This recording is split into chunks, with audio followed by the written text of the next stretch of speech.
Good afternoon, everybody. My name is Cliff Brody. We're going to get started with the presentation. What we're going to do today is we have two great things here on the key, transportation things. The idea of it is to offer different types of transportation that fit the needs of different people. The FreeBee, which is the one we've had around for the longest, has been very, very successful. We are now, at this point, giving 1,400 rides a week on FreeBee. That is, that's just tremendous. We can't have the exact number because there's no way to figure it, but we think we're taking approximately 100 cars a day off the road by people using FreeBee. So I think it's really helping out with the parking and with the amount of traffic on the key. It's obviously individually not a solution, but we think that the LimeBike is also a solution, and coming soon will be a dedicated route, small bus that'll be going around on a dedicated route. I can't tell you how often the service is going to be right now because we're just working on it, but we're going to try to get it in like about a 15-minute cycle, so there'll be a vehicle there every 15 minutes, but it may not be that often. It's hard to know. We're just going to actually start working on that tomorrow with doing a test run. So, but that is definitely coming to the key. So that gives three different options. So we can start out with a LimeBike, and we have one here. Christian, you want to come up here and stand by the bike? You can see how handsome and athletic you can be if you have anything to do with LimeBike. Christian is local. He's not a key rat, but he is from Coral Gables, so he works for LimeBike, and he's right here locally, and he's been busy all day retrieving bikes from Bill Baggs State Park. Because there is a little problem with Bill Baggs State Park. There's no cell phone coverage up there, so people have been riding the bikes up there, locking them, and then they can't unlock them because there's no cell phone coverage. So be aware of that. That if you ride a bike into Bill Baggs Park, don't lock it because you may not be able to unlock it. Okay. So, what?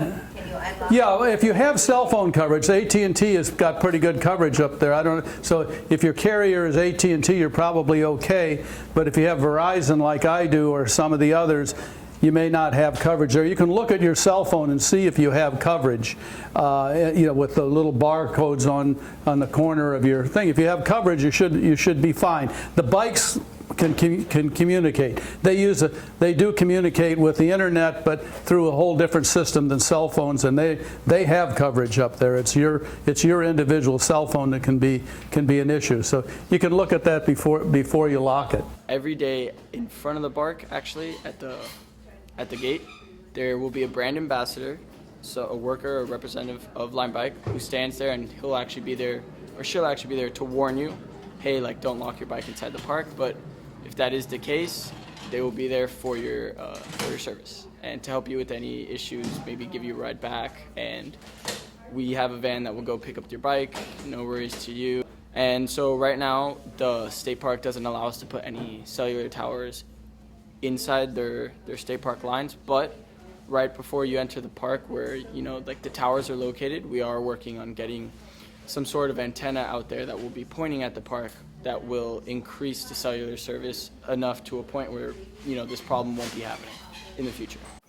So what I'm going to do this morning is just briefly go by, show you what the application looks like on your smartphone, and show you how easy it is for both of these applications to use it, so you won't be afraid to use it.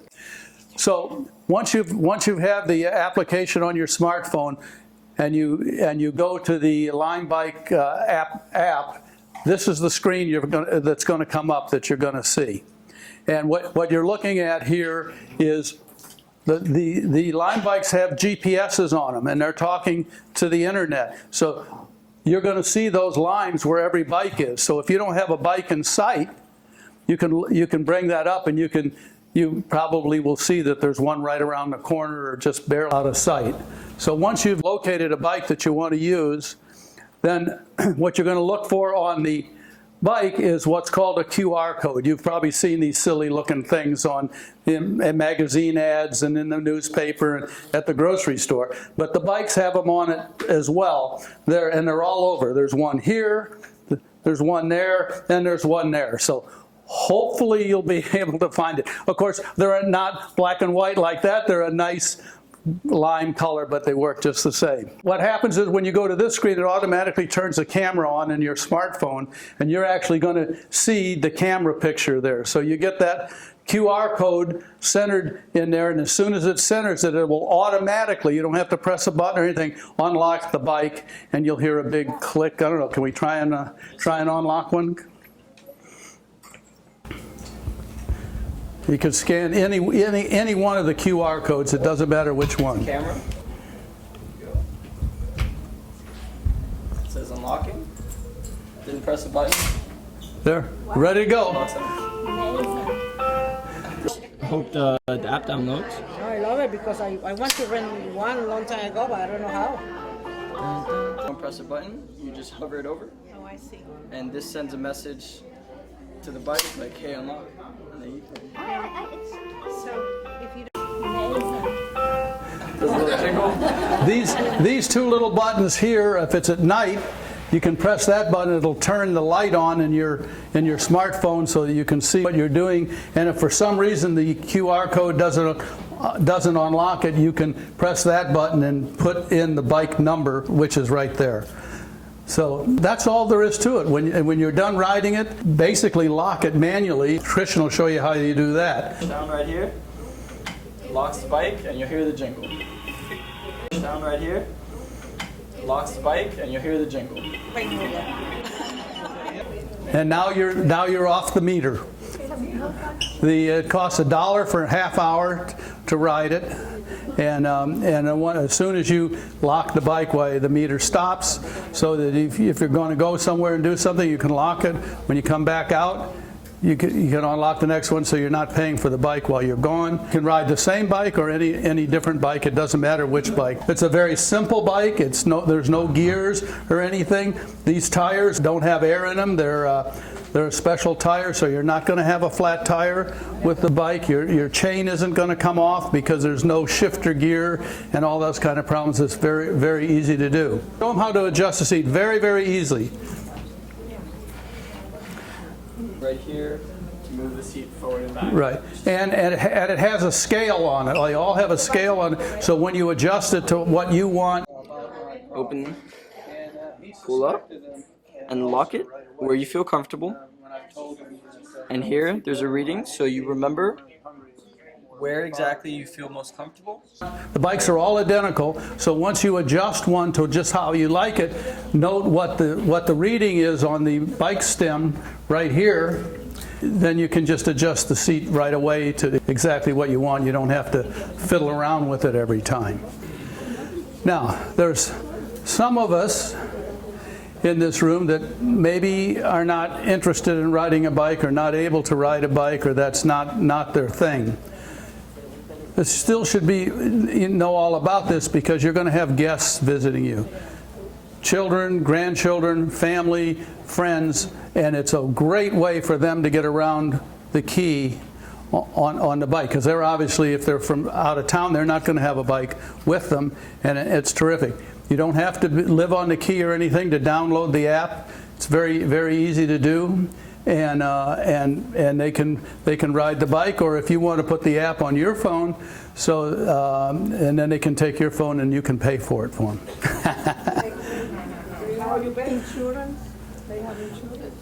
They have insurance on the bikes, but you're responsible for your own insurance. How many guys are there? So right now we actually have 161 bikes on Biscayne, and there will be an extra 200 bikes additional by the end of August. And those bikes will be brand new, they'll be lighter, and they'll be 3-speed bikes. So if anyone has trouble, pedaling a little too hard, that'll make it a lot easier on everyone exercise-wise. The other thing is the bikes do have lights on them. Riding after dark, it has a headlight and a tail light, so you're perfectly safe. Nighttime, right here, all you do is you do this, Oh, okay. move this little thing, and now it touches the wheel. And so when the I wheel remember moves, my first bicycle in Costa Rica 50 years ago. there you go. The light moves, yes. Keep pushing it. So there's always on, quickly, slowly.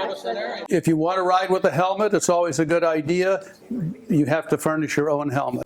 Speech to other segments of the population too, because I see this very important, like for the younger crowd, it's useful for them to know this is going on.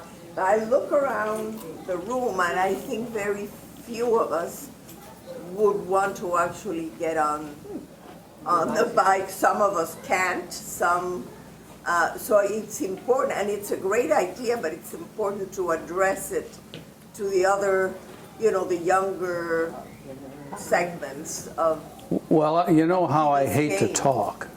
So, yeah, we're planning on doing that at every opportunity we can. I can see my daughter visiting and using it, my son, but as far as. Yeah, we recognize with this group there's maybe not a lot of us that are going to go out and rent the bike, but we're going to have. It's really a great thing for visitors, you know, because sometimes, particularly if they've been around for a few days, finding something for them to do and get the heck out of the house is not a bad idea. It's so nice, so you can get it anywhere. So you just go around and it's so nice. And is this the first time you used a LimeBike? It's the second time. I always go to the park and just come back and that's it. I'm from Brazil. I came every year. Oh, you We came? have a house here Yeah. and we came for vacation. Hi. Bye.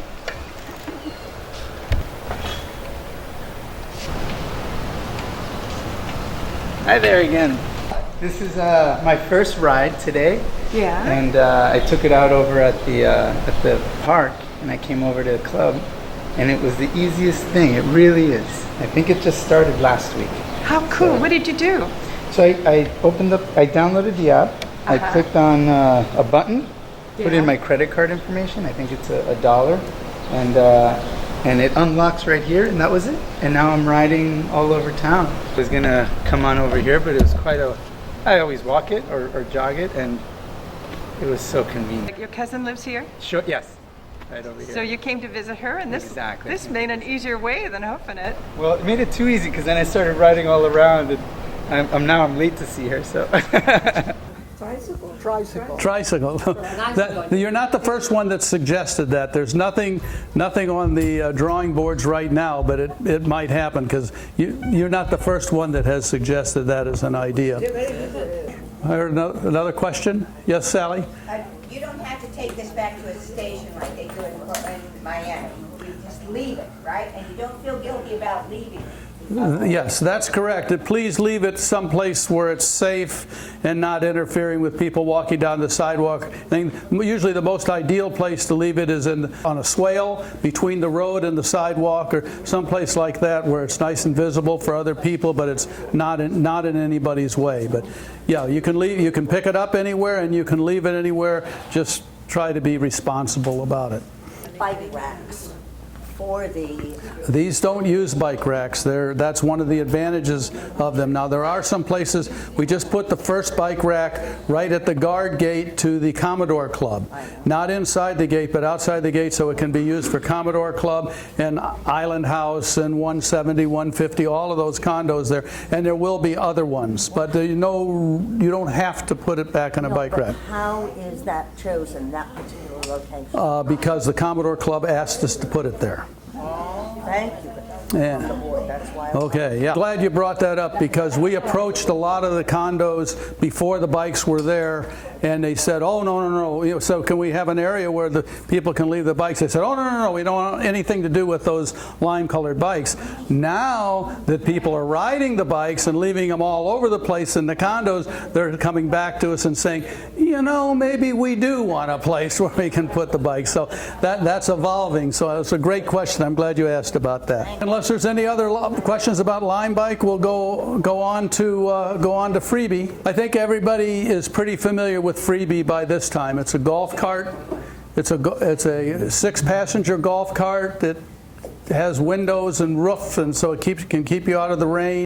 It will come to wherever you are, pick you up, and take you to wherever you want to go, within the city limits, of course, of the village. It's really a great service. We have 3 vehicles operating now all the time, and generally speaking, they can be there in 10 to 15 minutes, about the same amount of time it would take if you called a taxi cab or something like that. So you need to plan a little bit ahead for them to be there, but it works very well, and the driver will communicate with you, both for LimeBike and for FreeBee. When you download the app and put it on your phone, you're going to ask a question whether you will allow them to communicate with you. And it says, it'll come up and ask you a question, allow or don't allow. Now, if you're like me, on most apps, I'll say don't allow it because I don't want a bunch of marketing material flooding my thing. But in these case of both of these, allow it. You won't get any marketing material. They don't send anything like that over the internet,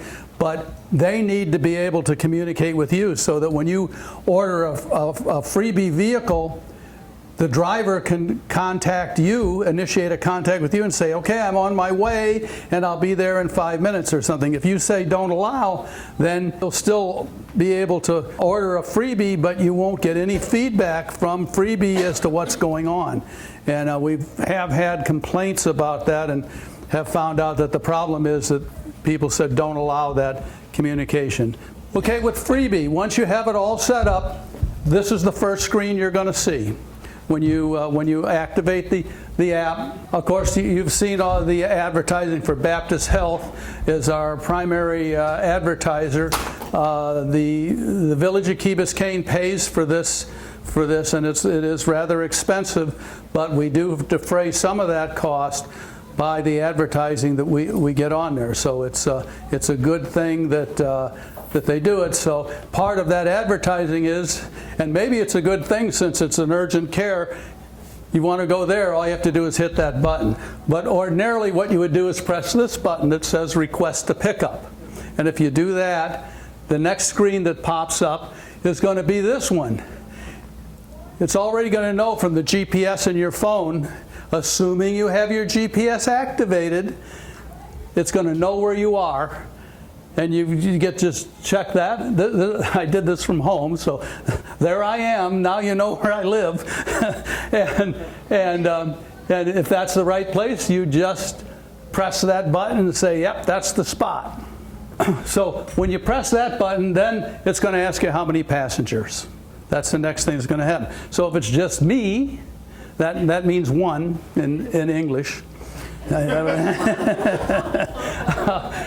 You just press that one.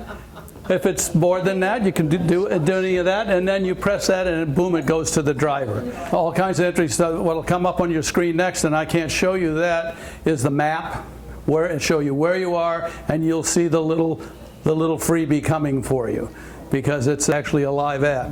But let's say that you're not going to go to a specific address. You're going to go to, let's say we're going to want to go to a restaurant. I'm going to select restaurant. This screen will pop up with a whole bunch of restaurants, and there's more of them and stuff, because there's a lot of them. But we'll go to my favorite restaurant, Sir Pizza. You push Sir Pizza, and what's going to come up is the Sir Pizza app. And you can say, you just press that button that says take me there, and you're off and going. The other thing you can do here is if you go to Sir Pizza a lot, which maybe not, but maybe it's Winn-Dixie that you go to a lot, you can add it to your favorites, and then you'll get a favorite screen. It'll be right there. So you know, if there's 2 or 3, like I have Winn-Dixie on mine, I have CVS on mine, I have the Yacht Club, because I go there a lot, and of course I also have the community centers. But skip back where you put in that address if you're going to go to a particular place. If you start keying in Winn-Dixie, it'll pop up. You know, you probably Winn-Dixie probably get the WI in there, and it'll pop up Winn-Dixie, and you can just say, yeah, that's where I want to go.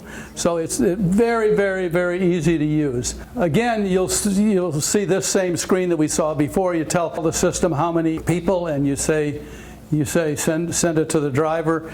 and then what's going to happen is map is going to come up the same way, and you'll be able to see the vehicle coming from you. And generally speaking, the driver will even call you and say, okay, I'll be there, and in particularly if it's a condo or something, he might want a little bit more specific, like if you live in Key Colony. I mean, that place is crazy over there trying to find out where anything is. So he or she may want to ask you a little bit more specifically exactly where you are. So should be good communication there. This, of course, is completely free. There's no charge for it whatsoever. It operates Sunday through Thursday, 8 in the morning till 8 in the evening, and on Fridays and Saturdays. It's 10 in the morning till 10 at night. Not operating, you'll get an error message that says, I'm sorry, we're not doing it now. Yes, Ed? I tried it once before 8 o'clock, and it checked. Okay, yeah, it'll tell you. Yes, Sally? She's shy, so I'm not. So she says tipping they do accept tips, and it's a good thing to give them $1. So. Yeah, yes, the drivers will accept tips. They will not ask you for a tip or indicate in any way that they expect one, and they don't, but I always give them $1. But you're certainly not under any obligation to do that. Yes, Marianne? Cliff, I've heard from a lot of the drivers that do use FreeBee, are they working on something to avoid, because a lot of kids use it and they're only going 2 blocks. Is there anything that's going to... Yeah, it's a good question. It's a real problem because the kids tend to abuse the system some, and yet there are legitimate reasons why the kids need to use it. They're going to the piano practice, or they're doing this or that. So one of the things that you'll need to put in there, well, you don't have to tell the truth, I guess, but your date of birth. And the reason they want to know that is because they want to know if you're a kid or not, or if you're a senior. So seniors get priority, okay? And but if you want to tell them that you're only 23, then they're not going to know. But so that's been our solution to now, and it isn't as bad as it was at one time because the kids have kind of gotten tired of it. But if there's kids that are looking for a ride and you request a ride, they're going to take care of you first. Right now, we're not specifically restricting kids from requesting rides, and we really don't want to, because what we're worried about is if we don't allow them to ride, then what's going to happen? Mom is going to drive them, and then we've got a car on the road that that's just what we're trying not to do. Right now, that's our solution. Hopefully it's going to be okay. It seems to be working pretty good now because the kids have kind of gotten tired of the novelty of the whole thing, and the drivers will tell them. Drivers will actually refuse them too. I mean, if they're not busy, they'll probably do it, but if they're busy and they want to go from CVS to Winn-Dixie, they'll tell them take a hike. And they have LimeBike, right? That's right. That's my presentation. I'm going to stay around after the luncheon if anybody wants help downloading this app. You do need to know your password for downloading apps, but there's no charge for the app in either case. On the LimeBike, you need to put your credit card in because you won't get charged at that point. But if you do use a bike, you will. Any last questions? Okay, thank you very much. Appreciate your attention.